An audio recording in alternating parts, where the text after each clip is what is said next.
So this is a familiar situation for many of us. You're out with your friends, your families, your loved ones, and despite being right next to each other, every one of you is glued to your cell phones.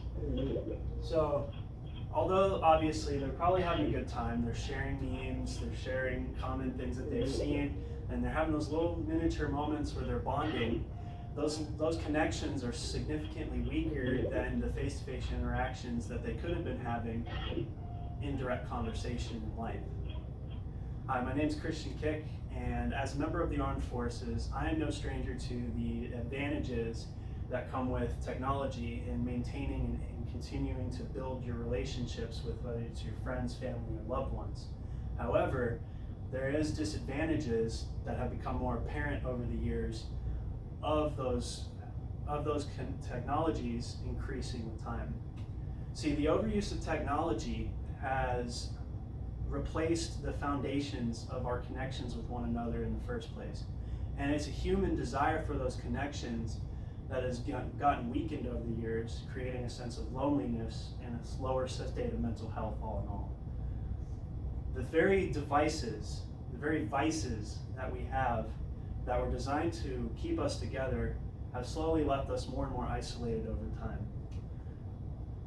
So I know what you're thinking. Okay, Boomer, we've heard this all before, we're on our phones too much and we'll never be able to progress. But it really can't be that bad, right? Right, can be. So as data from review.org finds that the average American checks their phone over 205 times a day. For reference, that means that the average American is checking their phone once every 5 minutes for the entirety of the duration of time that they're awake. And this is a problem that we're seeing in other facets of life. So the average person is checking their phone 10 minutes within waking up, 81% of them. So it's the very first thing you want to see in the morning. It's the very last thing you see before you go to sleep. It's become your one and only best friend in every situation. And that's where it ties into this. 43% of those that were in the polls considered themselves addicted to their cell phones. And imagine this, that's only the data of people willing to admit that they have an addiction in the first place. Not to mention the fact that what we define as an addiction for this relatively new technology still is not clearly defined yet. So with all of that in mind, we need to figure out why or how is this causing psychological issues. Well, research teams from the University of San Diego and University of Georgia have come to the conclusion that increasing screen time has been linked with progressively lower psychological well-being. And the data here shows it. On the graph to your left, we have a percentage of those diagnosed with anxiety or depression in correlation with the amount of hours a day per screen time. And the results see an increased jump after the 1 hour a day of use of screen time to that for each age group.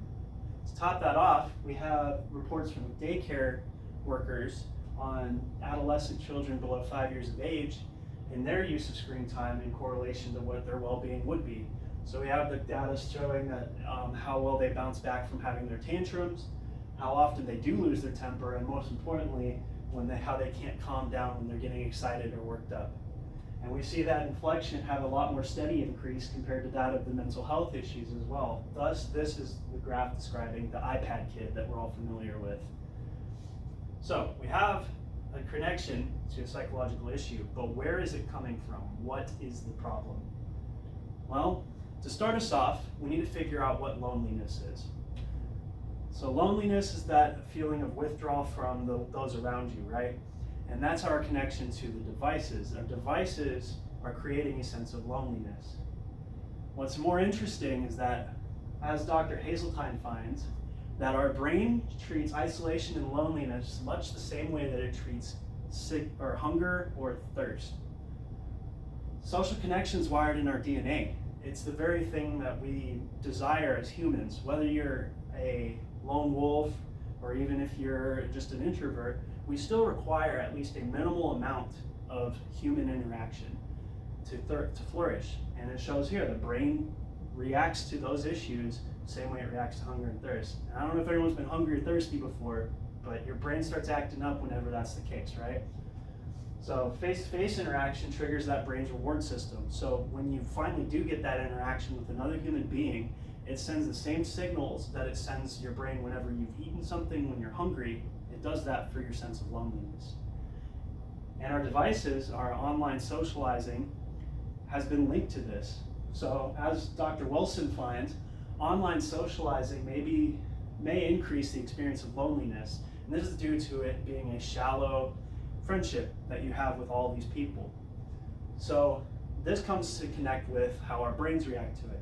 Online interaction does not stimulate as strongly as in-person interactions. Those dopamine rushes you get from a simple laugh on a text or from a meme you've shared does not give you the same satisfaction as coming up with a joke with your group of friends and all sharing it, or having hard conversations about things that have made you upset. Those things, your brain gets more stronger interactions from face-to-face interactions than it ever will from online.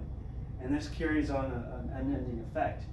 Oftentimes, many of us struggle with social anxiety, even when we don't really think we do.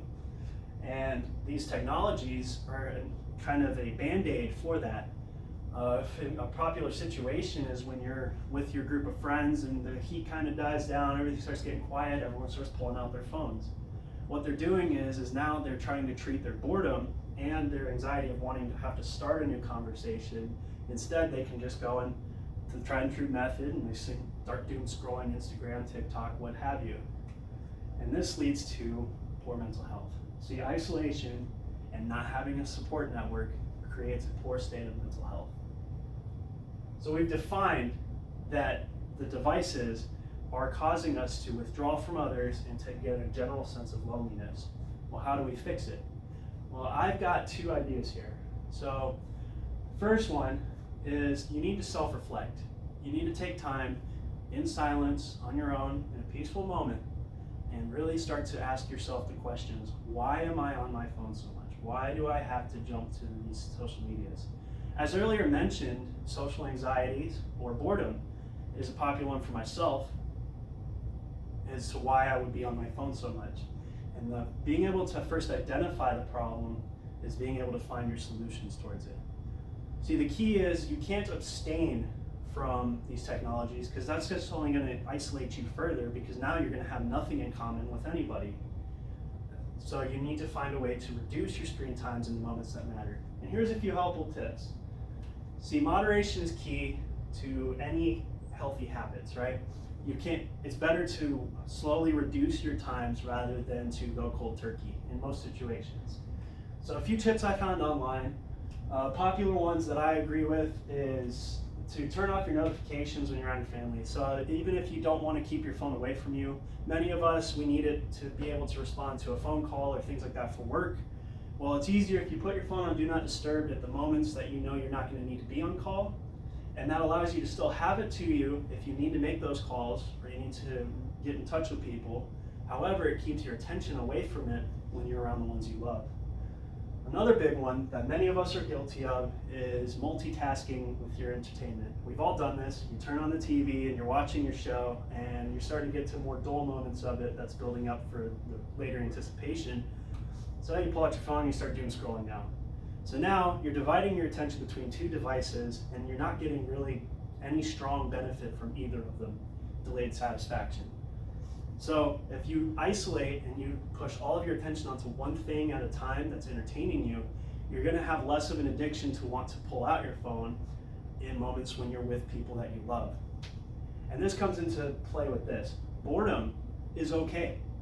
Boredom is a very strong thing to have in your life. It's a very beneficial thing for your mental health and for your day-to-day interactions. We live in a very constantly moving and adapting world. We stop wanting to be around boredom because we're always getting little moments of dopamine hits throughout our day. While boredom is what creates the creativity in your brain and allows you to have strong, well-made conversations with people in your life. Sometimes awkward silence is okay. So if you can remember that too, that's going to help you leave your device away from you. Another great thing is to create no phone zones. It's very popular. For example, the dinner table.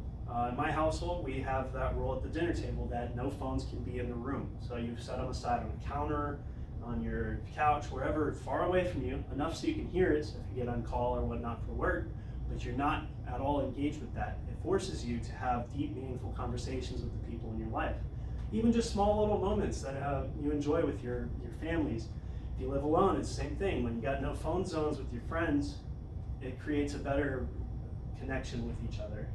And that leads into another thing that's kind of controversial in some ways. I would say that doom scrolling is not such a big deal because that's what we all do now. It's just par for the course in life. If we create dedicated times for it, however, that allows us to beat our fear of missing out that most of us have, and it allows us to schedule it into minute periods. So instead of the first thing you do waking up is to go and catch up on all your notifications, set it aside. Go make your bed, go brush your teeth, whatever you got to do to get ready for your morning. Once you've fully woken up, then engage your device for maybe 30 minutes to an hour while you're eating breakfast or whatnot. Those things allow you to still relate to people and still have a good time, but it allows you to compartmentalize those moments so you're not constantly doing it when you're around the people you need to be. And lastly, take up hobbies, new forms of analog entertainment. Find things to do that don't relate to any screens. And if you can get dopamine reward systems from those actions, whether it be music, art, woodworking, running, exercise, any of the things that keep you away from a screen that give you a dopamine reward system, now you're training your brain to be more engaged with the things that are physical around you rather than the things that they're showing you in real life or on a phone. All of this ties into what? What are we going to do with all of this now? Well, we need to remember that moderation is key. So the devices that we've used to keep ourselves connected, we have to remember that they're beneficial, but in the doses of what they're intended for. Rather than creating our friendships solely online with each other and the people that we interact with day to day, we need to make sure that we're using that more as an aid for when we're apart rather than the focus when we're together. Remember to put your phone down and to pick up on each other's conversations. Thank you for your time. Good afternoon.